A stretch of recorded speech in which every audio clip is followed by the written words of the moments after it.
달빛처럼 포근한 옛 이야기, 월명야담입니다. 오늘도 건강과 웃음이 늘 함께 하시길 바랍니다. 구독과 좋아요로 함께 해주시면 더 많은 이야기를 들려드릴 수 있습니다. 자, 이제 달빛 같은 이야기 속으로 함께 걸어가 보겠습니다. 어느 고을에 부유한 최대호라는 이가 살고 있었습니다. 최대호는 고을에서 손꼽히는 갑부로 넓은 토지와 많은 곡식을 가진 이였지요. 그의 집에는 여러 머슴과 종들이 있었는데 그 중에서도 온 마을이 바보 머슴이라 부르는 박진수라는 사내가 있었습니다. 진수는 말이 느리고 손재주도 둔해 보여 늘 구박을 받았습니다.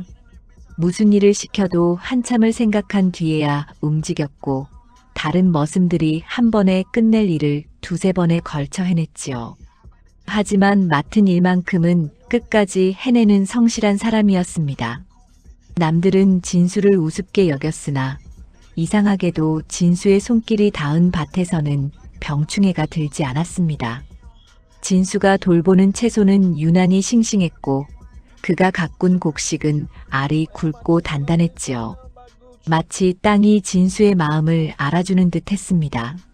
저 멍청한 놈이 또 밭을 살펴본다니까. 그래도 요상한 건 저놈이 돌보는 밭만 온전하단 말야. 맞아. 작년에 온 고을에 메뚜기 떼가 들었을 때도 저놈이 맡은 밭만 성했잖아. 사람들은 그렇게 수군거렸지만 진수는 아랑곳하지 않았습니다. 그저 묵묵히 자신의 일을 할 뿐이었지요. 진수가 이 집에서 머슴살이를 한 지도 어느덧 3년째였습니다. 그동안 진수는 한 번도 불평하지 않았지요. 아침 일찍 일어나 밤늦게까지 일했고 쉬는 날도 없이 부지런히 움직였습니다. 밤이 깊어지면 진수는 초라한 방 안에서 등불을 켜고 무언가를 적었습니다. 낡은 종이 위에 붓을 놀리는 진수의 손놀림은 낮의 둔한 모습과는 사뭇 달랐지요. 그 종이 위에는 세상을 향한 한숨과 언젠가 정의를 되찾고자 하는 다짐이 깃들어 있었습니다.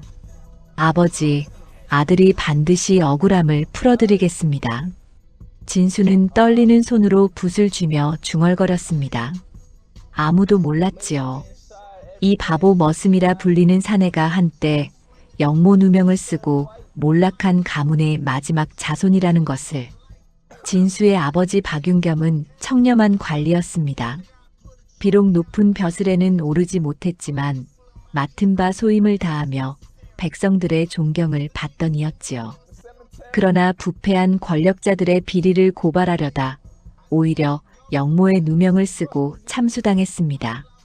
그때 겨우 15이었던 진수는 가문이 멸문당하는 것을 막기 위해 이름을 버리고 도망쳐야 했습니다. 관아의 포졸들이 집안 식구들을 잡아가던 그날 밤 진수는 뒷담을 넘어 산으로 달아났지요. 너는 살아야 한다. 살아서 아버지의 결백을 밝혀라. 아버지의 마지막 유언이 아직도 귓가에 맴돌았습니다. 진수는 낮에는 바보 행세를 하며 머슴 일을 했고 밤에는 혼자 글을 쓰고 책을 읽으며 때를 기다렸지요. 그는 언젠가 아버지의 억울함을 풀 기회가 올 것이라 믿었습니다. 그러기 위해서는 살아남아야 했고 살아남기 위해서는 숨어 있어야 했지요. 아무도 자신의 정체를 알아채서는 안 되었습니다. 진수야, 또 멍하니 서 있느냐? 예, 마님. 죄송합니다. 진수는 고개를 숙이며 대답했습니다. 최대호의 안주인은 진수를 불러 자잘한 일들을 시켰지요. 아침에는 부엌길을 거들라 하고 낮에는 밭을 매라 하고 저녁에는 땔감을 패라 했습니다. 진수는 묵묵히 일을 해냈습니다. 때로는 화덕불이 끓는 솥 앞에서 땀을 흘리기도 했고 때로는 밤새 허드렛 일을 하며 밤을 지새웠지요. 하지만 진수는 불평하지 않았습니다. 언젠가 이 모든 것이 힘이 되어 돌아올 것이라 믿었으니까요. 그러던 어느 날 최대호의 외동딸 은지가 진수 앞을 지나갔습니다. 18살의 은지는 고운 얼굴과 빼어난 몸매를 지닌 처자였지요. 은지는 고개를 돌려 진수를 흘낏 보더니 코웃음을 쳤습니다. 저런 천한 것이 우리 집 마당을 밟다니. 은지는 어려서부터 귀하게 자라 사람을 신분으로 판단하는 버릇이 있었습니다. 특히 진수 같은 머슴들을 하찮게 여기며 함부로 대했지요. 진수가 더러운 옷을 입고 지나가면 눈살을 찌푸렸고 진수가 일하는 곳을 지나갈 때면 옷깃을 여미며 코를 막았습니다. 진수는 은지의 말을 듣고도 아무 말 없이 고개만 숙였습니다. 하지만 그의 눈빛 깊은 곳에는 무언가 다른 것이 번뜩이고 있었지요. 저 아씨는 언젠가 알게 되실 겁니다. 사람의 귀함은 신분이 아니라 마음에서 나온다는 것을요. 진수는 속으로 중얼거리며 다시 일터로 향했습니다. 그날 밤도 진수는 등불 아래 앉아 붓을 들었지요. 그의 글씨는 비록 느리지만 또박또박 정성스러웠습니다. 마치 한 획 한 획에 염원을 담는 것처럼 말이지요. 진수는 아버지가 남긴 책 한 권을 펼쳐 읽었습니다. 그 책에는 아버지의 손때가 묻어 있었고 여백에는 아버지의 필체로 적힌 글귀들이 있었지요. 정의는 반드시 이긴다. 진수는 그 글귀를 손으로 쓰다듬으며 다짐했습니다. 언젠가는 반드시 그날이 올 것이라고 말이지요. 은지는 온종일 심심했습니다. 양반집 교수로 태어나 바깥 출입도 자유롭지 못했고 할 수 있는 일이라곤 자수를 놓거나 글을 읽는 것뿐이었지요. 그날도 은지는 마루에 앉아 멍하니 마당을 내려다보고 있었습니다. 그때 진수가 땀을 뻘뻘 흘리며 장작을 패고 있는 모습이 눈에 들어왔지요. 저런 천한 것이 우리 집에서 밥을 얻어먹는구나. 은지는 코웃음을 치며 중얼거렸습니다. 그러던 어느 날 은지는 말을 타고 고을 어귀의 다리를 건너고 있었습니다. 시녀 하나만 데리고 나온 길이었지요. 은지가 타고 있던 말은 순한 앞말로 평소에는 얌전했습니다. 그런데 갑자기 어디선가 뱀 한 마리가 스르륵 지나가는 것이 아니겠습니까? 히잉! 말이 크게 놀라 뒷발을 들어 올렸습니다. 은지는 비명도 지르지 못한 채 말등에서 떨어져 나갔지요. 찰나의 순간 은지의 몸은 다리 난간을 넘어 강물을 향해 떨어지고 있었습니다. 아씨! 시녀의 비명이 들렸지만 이미 늦었습니다. 물속으로 곤두박질 치는 순간 은지는 정신이 아득해졌지요. 차가운 물이 코와 입으로 파고들었고 무거운 치마가 몸을 잡아당겼습니다.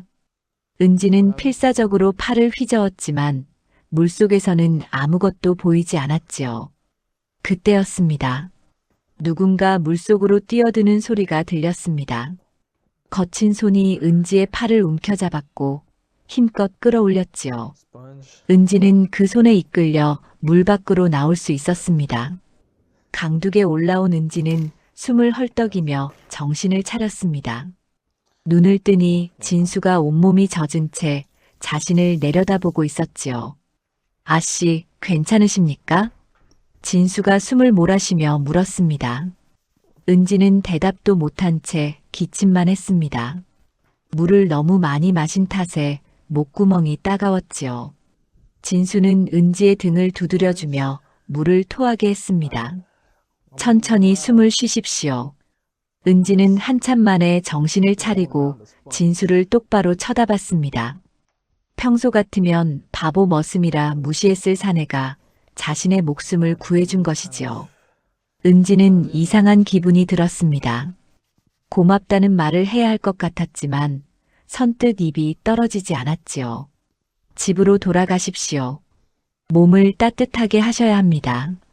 진수는 그렇게 말하고는 물러났습니다.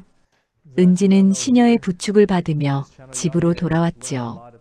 그날 밤 은지는 잠을 이루지 못했습니다. 자꾸만 진수의 모습이 떠올랐지요. 물속에서 자신을 끌어올리던 그 거친 손, 걱정스러운 눈빛. 은지는 이불을 뒤집어 쓰며 고개를 저었습니다. 무슨 생각을 하는 거야. 저자는 그저 머슴일 뿐인데. 하지만 며칠이 지나도 은지의 마음은 편치 않았습니다.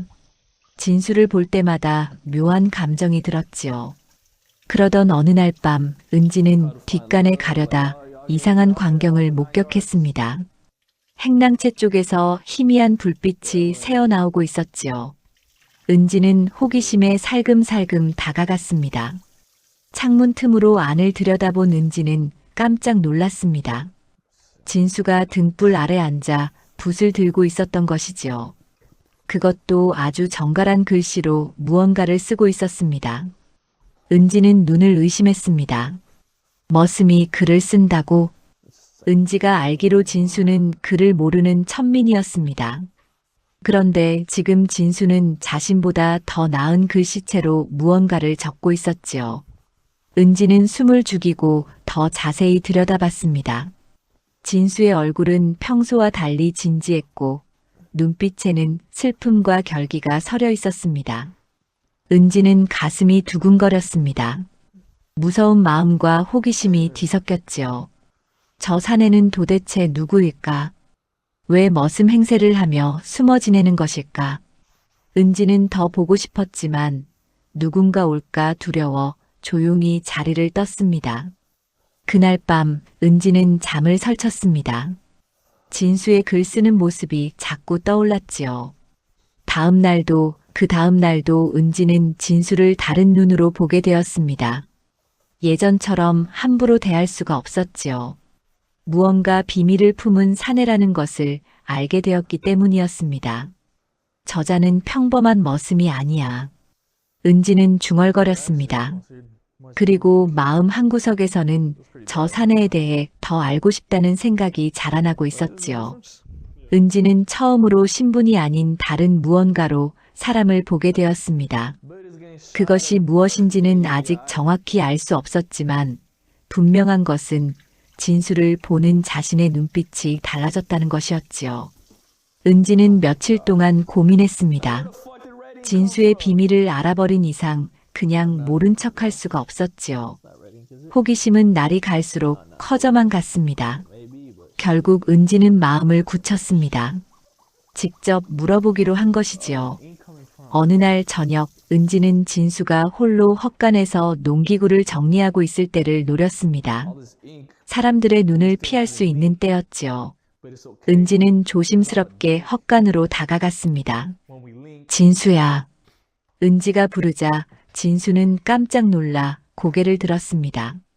평소 같으면 아씨라고 부르지도 않던 은지가 자신을 찾아온 것이 의아했지요. 아씨, 무슨 일이십니까? 내게 물어볼 것이 있다. 은지는 품에서 종이 한 장을 꺼냈습니다. 며칠 전 몰래 진수의 방에서 가져온 것이었지요. 종이에는 정갈한 글씨로 무언가가 적혀 있었습니다. 이게 내가 쓴 글이냐? 진수의 얼굴이 굳었습니다. 순간 식은땀이 등을 타고 흘렀지요. 자신의 비밀이 들킬 수 있다는 두려움이 엄습했습니다. 그것은 거짓말은 하지 마라. 내가 직접 보았다. 내가 밤마다 글을 쓰는 것을. 은지의 목소리는 단호했습니다. 진수는 더 이상 숨길 수 없다는 것을 깨달았지요.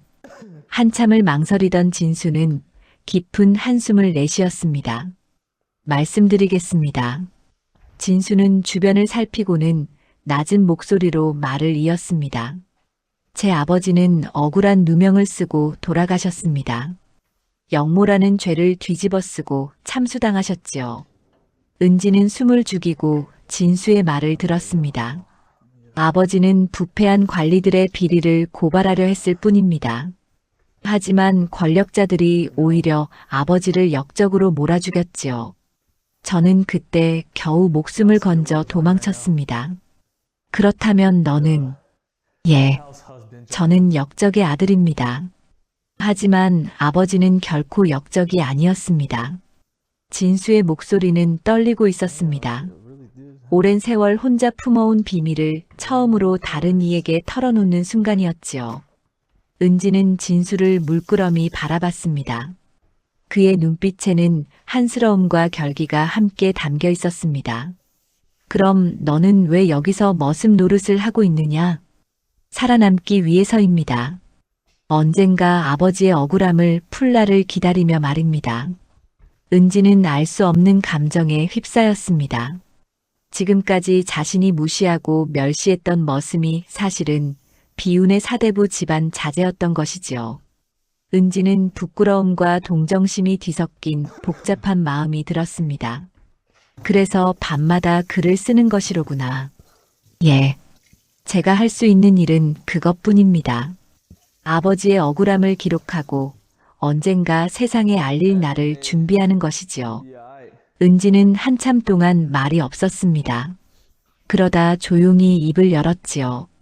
내가 이 일을 아버지께 말씀드리면 어찌 되겠느냐? 진수의 얼굴이 창백해졌습니다. 만약 최대호가 이 사실을 알게 되면 당장 관아에 고발할 것이 분명했지요. 진수는 고개를 숙였습니다. 아씨께서 하실 대로 하십시오. 하오나 한 가지만 부탁드립니다. 제가 아버지의 결백을 밝힐 증거를 모을 때까지만 시간을 주십시오. 은지는 진수의 간절한 눈빛을 보았습니다. 그 눈빛에는 거짓이 없었지요. 은지는 갑자기 자신이 지금까지 얼마나 오만했는지 깨달았습니다. 신분으로만 사람을 판단하고 낮은 자들을 함부로 대했던 자신이 부끄러워졌지요. 나는 아무에게도 말하지 않겠다. 아씨. 하지만 조심해라. 다른 이들이 알게 되면 너는 목숨을 잃을 것이다. 은지는 그렇게 말하고는 헛간을 나섰습니다. 진수는 그 자리에 멍하니 서 있었지요. 자신을 그토록 멸시하던 양반집 아씨가 자신의 비밀을 지켜주겠다니 믿기지 않았습니다. 그날 이후 은지와 진수 사이에는 묘한 기류가 흘렀습니다. 은지는 더 이상 진수를 함부로 대하지 않았고 진수는 은지를 다른 눈으로 보게 되었지요. 하지만 두 사람 모두 조심스러웠습니다. 누가 볼지 모르는 일이었으니까요. 그런데 이 대화를 멀찍이서 엿듣는 자가 있었습니다. 바로 최대호의 집에 드나들며 온갖 청탁을 받아먹는 탐욕스러운 아전 이태성이었지요. 이태성은 몰래 숨어서 두 사람의 대화를 모두 들었습니다. 그의 눈에는 탐욕스러운 빛이 번득였지요. 역적의 자식이라. 이것은 쓸모가 있겠는걸. 이태성은 음흉한 미소를 지으며 그 자리를 떠났습니다. 그는 이미 진수의 신분을 이용해 자신이 저지른 비리를 덮을 계략을 꾸미고 있었지요. 조용한 밤, 최대호의 집에는 알 수 없는 불길한 기운이 감돌기 시작했습니다. 이틀 뒤 이태성은 최대호를 찾아갔습니다. 최대호는 마침 사랑채에서 장부를 살피고 있었지요. 이태성은 공손히 절을 하며 들어섰습니다. 영감께 아랠 말씀이 있어 찾아왔습니다. 무슨 일인가? 최대호는 장부에서 눈을 떼지 않은 채 물었습니다.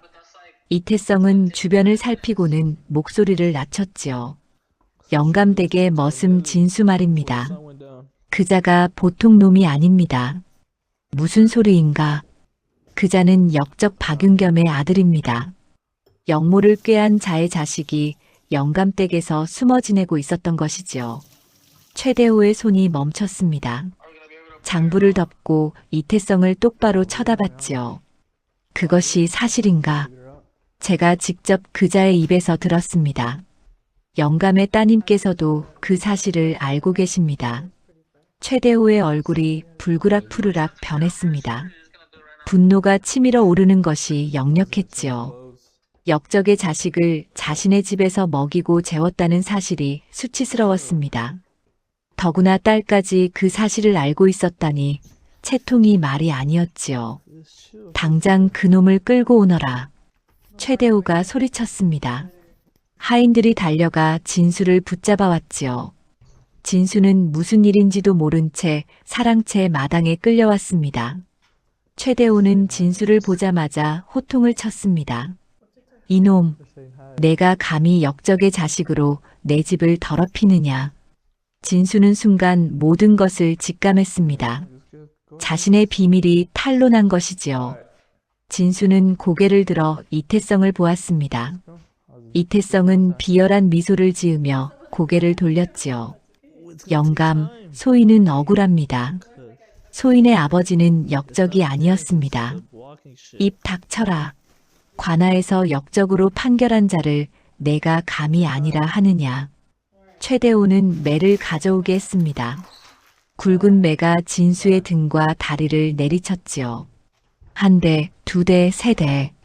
살점이 터지고 피가 흘렀지만 진수는 신음소리조차 내지 않았습니다. 다만 이를 악물고 참을 뿐이었지요. 아버지, 은지가 소리를 지르며 달려왔습니다. 사랑채 쪽에서 고함 소리가 들려 무슨 일인가 싶어 온 것이지요. 은지는 피투성이가 된 진수를 보고 얼굴이 새하얘졌습니다. 그만하십시오. 내가 감히 아비의 일에 입을 대느냐. 내가 역적의 자식인 줄 알면서도 숨겨주었다지. 채통도 모르는 것이. 최대호는 은지에게도 호통을 쳤습니다. 은지는 할 말을 잃었지요. 최대호는 하인들에게 명했습니다. 당장 이놈을 집 밖으로 내쫓아라. 하인들이 진수를 끌고 대문 밖으로 나갔습니다. 그날 밤은 마침 비가 억수같이 쏟아지고 있었지요. 진수는 피투성이 몸으로 진흙탕에 내동댕이 쳐졌습니다. 빗물이 상처를 파고들어 고통이 더욱 심했지만 진수는 일어서려 애썼습니다. 은지는 몰래 부엌으로 달려가 약초와 음식을 보자기에 쌌습니다. 그리고 뒷문으로 나가 진수를 찾으려 했지요. 하지만 캄캄한 어둠 속에서 진수의 모습은 보이지 않았습니다. 이미 어딘가로 떠난 뒤였지요. 진수야.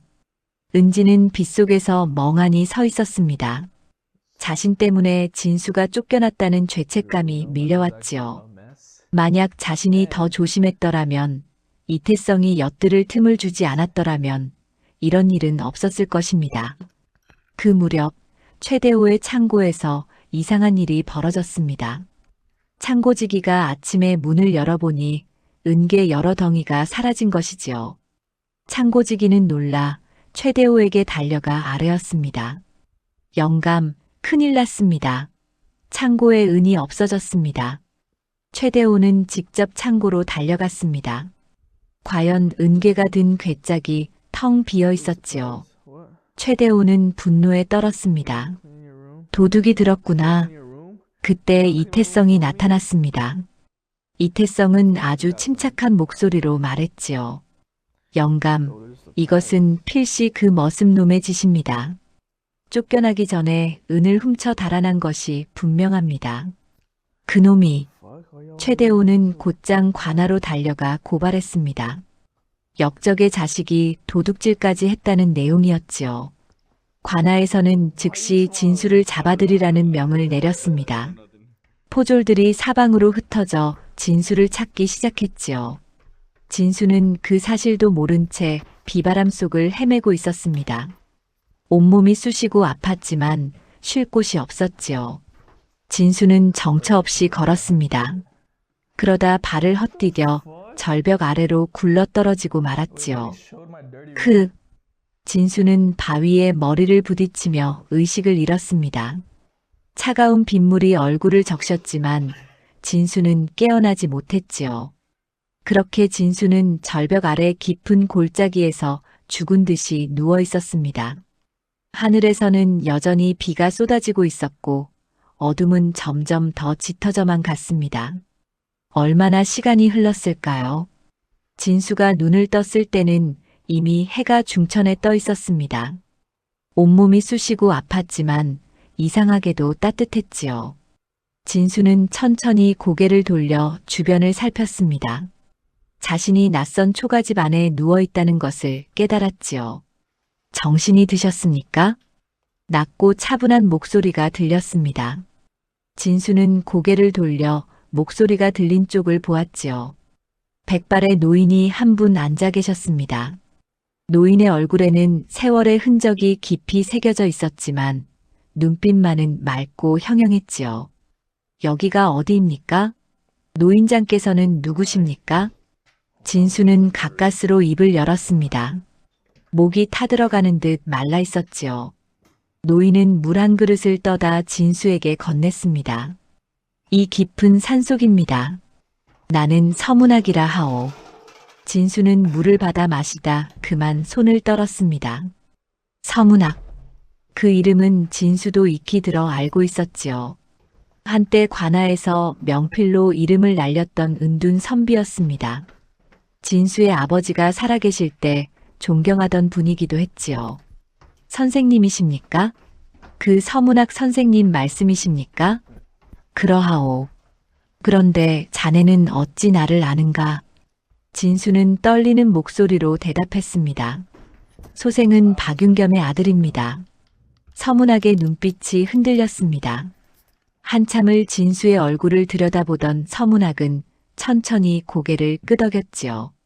그래, 내가 박윤겸의 아들이었구나. 이제 보니 눈매가 꼭 닮았구나. 선생님께서 저희 아버지를 아셨습니까? 윤겸은 나의 제자였네. 비록 큰 벼슬은 하지 못했지만 그처럼 정직하고 강직한 사람은 드물었지. 서문학의 목소리에는 슬픔이 묻어났습니다. 진수의 눈에서 눈물이 흘러내렸지요. 선생님, 저희 아버지는 역적이 아니었습니다. 아버지는 다만 잘못된 것을 바로잡으려 했을 뿐입니다. 나도 안다네. 윤겸은 부패한 관리들이 백성의 세금을 착복하는 것을 고발하려 했지. 하지만 그 관리들이 오히려 윤겸에게 역모의 누명을 씌운 것이라네. 진수는 그제야 아버지가 왜 죽어야 했는지 정확히 알게 되었습니다. 아버지는 정의를 위해 목숨을 걸었고 그 때문에 희생된 것이지요. 진수는 주먹을 불끈 쥐었습니다. 선생님, 소생은 복수를 하고 싶습니다. 아버지를 죽인 자들에게 반드시 갚아주고 싶습니다. 서문학은 고개를 저었습니다. 복수로는 세상을 바꿀 수 없네. 복수는 또 다른 복수를 낳을 뿐이지. 자네가 해야 할 일은 복수가 아니라 정의를 바로 세우는 것이네. 정의를 바로 세우는 것이라. 하오나 소생은 힘도 없고 배경도 없는 천민일 뿐입니다. 그렇지 않네. 자네에게는 윤겸의 피가 흐르고 있지 않은가. 그리고 무엇보다 자네에게는 진실이 있네. 진실은 언젠가 반드시 밝혀지는 법이라네. 서문학은 그날부터 진수를 가르치기 시작했습니다. 낮에는 글을 가르치고 밤에는 무예를 익히게 했지요. 진수는 배움에 목말라 있던 터라 모든 것을 흡수했습니다. 봄이 가고 여름이 오고 여름이 가고 가을이 왔습니다. 진수는 날로 성장해 갔지요. 어느 날 서문학이 진수를 불렀습니다. 서문학의 얼굴에는 병색이 짙게 드리워져 있었지요. 진수는 걱정스러운 마음으로 다가갔습니다. 선생님, 편찮으십니까? 네, 이제 갈 때가 된 것 같구나. 서문학은 낡은 상자 하나를 내밀었습니다. 진수가 상자를 열어보니 여러 문서들이 들어있었지요. 그 중에는 진수의 아버지가 남긴 족보와 신분을 증명하는 문서, 그리고 관찰사에게 전할 서신이 있었습니다. 이것은 내 아버지가 남긴 것들이네. 윤겸이 죽기 전 내게 맡겼던 것이지. 이 문서들이 있으면 자네의 신분을 되찾을 수 있을 게다. 선생님, 그리고 이 서신에는 당시 세금을 착복한 관리들의 명단과 증거가 담겨 있네. 이것을 관찰사에게 전하면 진실이 밝혀질 것이네. 진수는 떨리는 손으로 문서들을 받아들었습니다. 서문학은 힘없이 미소 지었지요. 이제 내가 해야 할 일을 하거라. 윤겸의 아들로서 당당히 살아가거라. 선생님, 가지 마십시오. 세상에 이치란 것이 그런 것이네. 만남이 있으면 헤어짐도 있는 법이지. 서문학은 그날 밤 조용히 눈을 감았습니다. 진수는 스승의 장례를 극진히 치렀지요. 그리고 산을 내려갈 준비를 했습니다. 이제 진수에게는 해야 할 일이 있었습니다. 아버지의 억울함을 풀고 세상의 정의를 바로 세우는 일 말이지요. 스승의 장례를 치른 뒤 진수는 산을 내려왔습니다. 손에는 서문학이 남긴 문서들이 든 보따리가 들려 있었지요. 진수는 이제 더 이상 바보 머슴이 아니었습니다. 스승에게 배운 학문과 무예, 그리고 아버지의 결백을 증명할 증거까지 갖춘 사람이 된 것이지요. 진수는 새 이름을 지었습니다. 박윤. 아버지의 이름 한 글자를 따서 지은 이름이었지요. 진수는 박윤이라는 이름으로 고을 장터에 들어섰습니다. 긴 세월이 흐른 탓에 진수를 알아보는 이는 아무도 없었습니다. 박윤은 행상으로 가장했습니다. 등짐을 지고 마을을 돌아다니며 곡식과 약초를 팔았지요. 하지만 그것은 겉모습일 뿐이었습니다. 박윤의 진짜 목적은 백성들의 이야기를 듣고 고을의 실상을 파악하는 것이었지요. 이 약초는 열 내리는데 좋습니다. 아이가 아프시면 다려드리십시오. 박윤은 가난한 백성들에게 약초를 나누어 주었습니다. 값을 제대로 받지 않았지요. 오히려 굶주린 이들에게는 곡식까지 나누어 주었습니다. 백성들은 박윤을 고마워했지요. 저 상인은 참 착한 사람이구먼. 그러게 말야.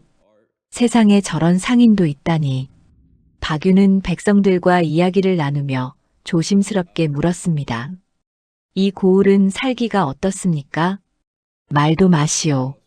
세금이 날로 무거워져 죽을 지경입니다. 관아에서 거두어 가는 것이 많습니까? 많고 말고요. 작년에는 흉년이 들었는데도 세금을 더 걷어갔습니다. 먹을 것이 없어 굶어 죽은 사람이 한둘이 아니지요. 박윤은 백성들의 이야기를 들으며 마음이 아팠습니다. 아버지가 고발하려 했던 부패가 여전히 계속되고 있었던 것이지요. 박윤은 밤이 되면 몰래 관아 근처를 살폈습니다. 담을 넘어 장부를 보관하는 곳에 들어가 세금 기록을 살펴보았지요. 장부에는 분명히 백성들에게 거둔 세금이 기록되어 있었습니다. 하지만 관아에 올라간 세금은 그보다 훨씬 적었지요. 나머지는 최대호와 이태성이 나누어 가진 것이 분명했습니다. 박윤은 증거를 하나하나 모았습니다. 며칠을 조사한 끝에 박윤은 확실한 증거를 손에 넣었습니다. 최대호와 이태성이 백성들에게 거둔 세금을 착복한 기록과 그들이 은밀히 주고받은 서신까지 확보했지요. 박윤은 이 증거들과 함께 스승이 남긴 문서들을 정리했습니다. 박윤은 관찰사가 머무는 도회로 향했습니다. 며칠을 걸어 도회에 도착한 박윤은 관찰사의 아전을 만났지요. 박윤은 조심스럽게 서신을 건넸습니다. 이것을 관찰사께 전해주십시오. 매우 중요한 일입니다. 이게 무엇이오? 직접 보시면 아실 겁니다. 아전은 의아해하면서도 서신을 받아 관찰사에게 전했습니다. 관찰사는 서신을 읽고는 깜짝 놀랐지요. 서신에는 수년간 백성들을 착취한 관리들의 명단과 증거가 상세히 적혀 있었습니다. 더구나 서문학이라는 이름이 적혀 있어 신빙성이 높았지요. 관찰사는 즉시 박윤을 불러들였습니다. 이 서신을 가져온 사람이 누구인가? 박윤이 들어서자 관찰사는 물었습니다. 소인은 박윤이라 합니다. 이 서신에 적힌 내용이 모두 사실인가? 그러합니다. 소인이 직접 확인한 것들입니다. 관찰사는 박윤이 가져온 증거들을 하나하나 살펴보았습니다. 장부의 기록, 주고받은 서신, 백성들의 증언을 적은 문서까지 모든 것이 치밀하게 준비되어 있었지요. 이것이 사실이라면 중대한 일이로군. 하지만 자네는 어찌 이런 것들을 모을 수 있었는가? 소인은 백성들의 고통을 외면할 수 없었습니다. 부디 이 일을 바로잡아 주십시오. 관찰사는 고개를 끄덕였습니다. 그리고 며칠 뒤 중앙에서 감찰관이 파견되었다는 소식이 들렸지요. 관찰사가 조정에 장계를 올린 것이었습니다. 박윤은 모든 일을 마치고 조용히 장터로 돌아갔습니다. 다시 행상의 모습으로 돌아가 사람들 사이로 섞여들었지요. 아무도 그가 이 모든 일을 꾸민 장본인인 줄 알지 못했습니다. 박윤은 그저 조용히 웃으며 약초를 팔 뿐이었지요. 곧 세상이 달라질 것이다. 박윤은 혼잣말로 중얼거렸습니다. 하늘이 높고 푸른 가을날이었습니다. 바람이 불어와 박윤의 옷자락을 스치고 지나갔지요. 그 바람 속에는 변화의 기운이 실려 있었습니다. 보름이 지난 어느 날 고을에 큰 소동이 일어났습니다. 중앙에서 파견된 감찰관이 포졸들을 이끌고 최대호의 집으로 들이닥친 것이지요. 최대호는 마침 사랑채에서 장부를 보고 있었습니다. 최대호는 여기 있느냐? 감찰관의 우렁찬 목소리가 울려 퍼졌습니다. 최대호는 놀라 밖으로 나왔지요. 포졸들이 사방을 에워싸고 있었습니다. 대체 무슨 일이십니까? 너는 백성들의 세금을 착복한 죄로 잡혀가야 한다. 감찰관은 명을 내렸고 포졸들이 최대호를 결박했습니다. 최대호는 얼굴이 새하얗게 질렸지요. 곧이어 포졸들은 창고로 달려가 문을 열었습니다. 창고 깊숙한 곳에서 은괴가 가득 든 괴짝이 발견되었지요.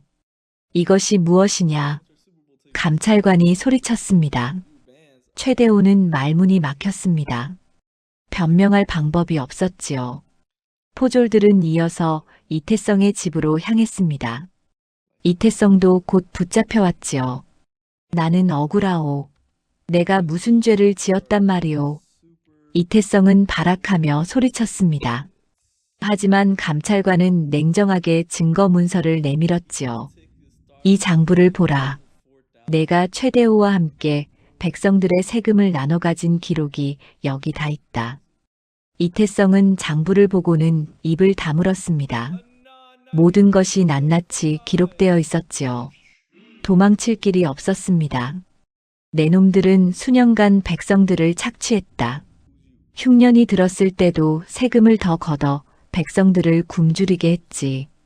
이런 죄악을 어찌 용서하겠느냐. 감찰관의 호통에 최대호와 이태성은 고개를 떨구었습니다. 더 이상 부정할 수 없었지요. 포졸들은 두 사람을 관하로 끌고 갔습니다. 마을 사람들이 길가에 늘어서서 구경했지요. 저 악독한 것들이 드디어 잡혔구먼. 하늘이 알아보셨네. 백성들은 박수를 치며 환호했습니다. 그동안 얼마나 고통을 받았는지 이제야 한풀이가 되는 것 같았지요. 관아에서는 엄한 신문이 이어졌습니다. 이태성은 고문을 견디지 못하고 모든 것을 자백했습니다. 제가 잘못했습니다. 최대호와 함께 세금을 착복했습니다. 머슴에게 씌운 도둑 누명은 어찌된 일이냐? 그것도 제가 꾸민 일입니다. 머슴의 신분을 이용해 죄를 뒤집어 씌우려 한 것입니다. 감찰관은 고개를 끄덕였습니다. 모든 것이 명백해졌지요. 최대호도 결국 모든 죄를 인정할 수밖에 없었습니다. 그 바보 머슴 때문에 내 인생이 망했다. 최대호가 절규했습니다. 하지만 이미 늦은 일이었지요. 감찰관은 두 사람에게 엄벌을 내렸습니다. 재산은 모두 몰수되어 백성들에게 나누어지고 두 사람은 먼 섬으로 유배를 가게 되었지요. 은지는 모든 상황을 지켜보며 눈물을 흘렸습니다. 아버지가 저지른 죄악이 부끄러웠지만 한편으로는 진실이 밝혀진 것이 다행이라 생각했지요. 머슴이 아니라 진짜 어른은 그분이었구나. 은지는 중얼거렸습니다. 진수가 어디 있는지 알 수 없었지만 그가 이 모든 일을 바로잡았다는 것을 짐작할 수 있었지요. 감찰관은 이 일의 공로자를 찾았습니다. 관찰사로부터 박윤이라는 이가 증거를 가져왔다는 이야기를 들었지요. 감찰관은 박윤을 관아로 불러들였습니다. 박윤이 관아에 들어서자 감찰관은 공손히 맞았습니다. 그대가 이 일을 바로잡은 공이 크오. 그대의 이름과 신분을 밝혀주시오. 박윤은 품에서 서문학이 남긴 문서를 꺼냈습니다. 족보와 신분을 증명하는 서류였지요. 소인은 박윤겸의 아들 박윤입니다. 감찰관은 문서를 살펴보고는 놀란 표정을 지었습니다.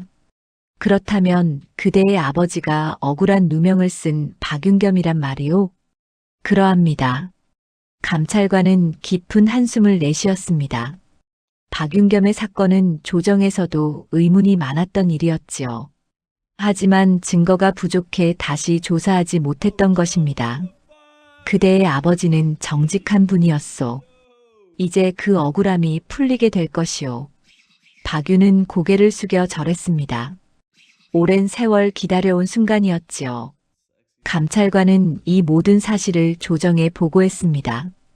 이런 인재가 머슴으로 살았다니 세상이 부끄럽구나. 감찰관은 박윤을 높이 평가했습니다. 그리고 고을의 임시 서리로 임명했지요. 박윤은 이제 백성들의 억울함을 풀어주는 일을 맡게 되었습니다. 정의가 승리한 날이었습니다. 며칠 뒤 고을 백성들은 관아 마당에 모여들었습니다. 박윤이 서리로 임명되어 처음으로 백성들 앞에 서는 날이었지요. 사람들은 웅성거렸습니다. 저 사람이 최대호를 잡아들인 그 행상이라더군. 아니, 행상이 아니라 양반이었다지 않나. 그게 바로 옛날 바보 머슴이었다던데. 박윤이 관아 마당의 모습을 드러내자 술렁거림이 더욱 커졌습니다. 박윤은 백성들을 향해 깊이 고개를 숙였지요. 여러분, 저 같은 자를 믿어주셔서 감사합니다. 박윤의 목소리는 낮지만 또렷했습니다. 백성들은 숨을 죽이고 그의 말을 들었지요. 저는 한때 이 고을에서 머슴으로 살았습니다.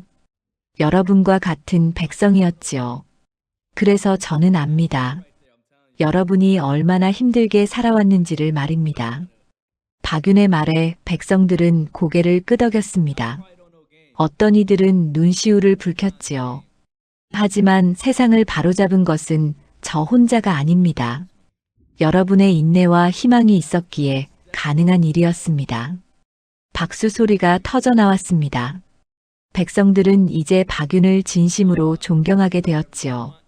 그날 이후 박윤은 관아의 서리로 일하며 백성들의 억울한 사정을 직접 듣고 해결해 주었습니다. 어느 날 관아의 한 여인이 찾아왔습니다. 바로 은지였지요. 은지는 수수한 치마 저고리를 입고 있었습니다. 예전의 화려한 모습은 찾아볼 수 없었지요. 아버지가 유배를 가고 재산이 몰수된 뒤 은지는 먼 친척집에 의탁해 살고 있었습니다. 서리님을 뵙고 싶습니다. 은지가 조심스럽게 말했습니다. 아전이 박윤에게 전하자 박윤은 은지를 맞아들였지요. 두 사람은 오랜만에 마주했습니다. 아씨. 박윤이 먼저 입을 열었습니다. 하지만 은지는 고개를 저었지요. 이제 저는 아씨가 아닙니다. 그저 평범한 백성일 뿐이지요. 은지의 목소리는 담담했습니다. 박윤은 은지의 달라진 모습을 보며 마음이 아팠지요. 제가 먼저 사죄드리고 싶어 왔습니다. 은지는 박윤 앞에 무릎을 꿇었습니다. 박윤은 놀라 은지를 일으켰지요. 무슨 말씀이십니까? 일어나십시오. 아닙니다. 제가 당신을 함부로 대하고 무시했던 일 진심으로 용서를 구합니다. 은지의 눈에서 눈물이 흘러내렸습니다. 박윤은 조용히 고개를 저었지요. 아씨께서는 제 비밀을 지켜주셨습니다. 그것만으로도 충분합니다. 당신을 바보라 부르던 제 입이 부끄럽습니다. 은지는 눈물을 닦으며 말했습니다. 박윤은 잠시 침묵하다 입을 열었지요. 사람의 귀함은 옷에서 나는 것이 아니라 마음에서 나는 법입니다. 아씨께서도 이제 그것을 아셨으니 충분합니다. 은지는 고개를 들어 박윤을 바라봤습니다. 그의 눈빛에는 원망이 없었지요. 오히려 따뜻한 이해가 담겨 있었습니다. 이제 어찌 사실 생각이십니까? 박윤이 물었습니다. 은지는 잠시 생각하다 대답했지요. 먼 친척 집에 얹혀 살며 바느질로 생계를 잇고 있습니다. 비록 가난하지만 이전보다 마음은 편합니다. 그것이 다행입니다. 박유는 진심으로 말했습니다. 은지는 일어서며 말했지요. 당신이 이루고자 하는 세상이 꼭 이루어지길 바랍니다. 고맙습니다. 은지가 관할을 나서자 박유는 창밖을 내다봤습니다. 가을 하늘이 높고 푸르렀지요. 박유는 혼잣말로 중얼거렸습니다. 스승님, 제자가 이제야 스승님의 가르침을 조금은 이해한 것 같습니다. 그날 이후로도 박유는 부지런히 일했습니다. 억울한 백성들의 하소연을 들어주고 부당한 일을 바로잡았지요. 어느 날 박유는 스승 서문학의 묘를 찾았습니다. 무덤 앞에 절을 올리며 조용히 말했지요.